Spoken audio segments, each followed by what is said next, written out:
So what you get out of the most negative viewpoint is the most positive possible consequence. Because one of the things you'd like to know, if you wanted to know something deep about yourself, is that you could face the worst that there was and prevail. And I believe that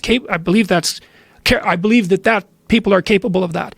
I think that despite how tragic life is and how malevolent things are, that fundamentally our spirit, let's say, has the capacity to confront that and to fix it, like psychologically, so to confront it courageously, to be able to bear up under that if you do it voluntarily, but also to address it. Not only to deal with it psychologically, but to deal with it practically. And that we could make things much better.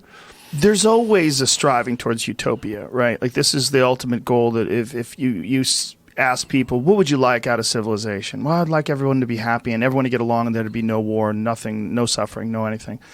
But in order to really truly learn about yourself and about life, you have to overcome adversity. You have to experience things. And I firmly believe that in order to truly appreciate love, you have to understand and really have felt hate. And to really appreciate camaraderie, you have to feel loneliness. So this is just a part of being a person for whatever reason. Like, yeah, well, maybe, see, the other thing that I've been thinking along the same lines is that, it isn't, so in the biblical stories, in the Abrahamic stories, for example, Abraham basically hangs around his dad's tent till he's like 80. He's one of these guys that fails to launch, in a big way. And God eventually gets sick and tired of him, like, playing video games in his basement, and says, get the hell out there into the world and have a life. And so he does. He leaves his father's tent and his community and his country, which is what he's commanded to do.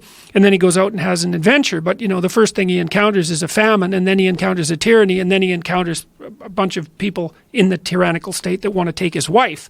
And so you can imagine that Abraham's response to that is like, it was a hell of a lot better sitting in my dad's tent playing video games.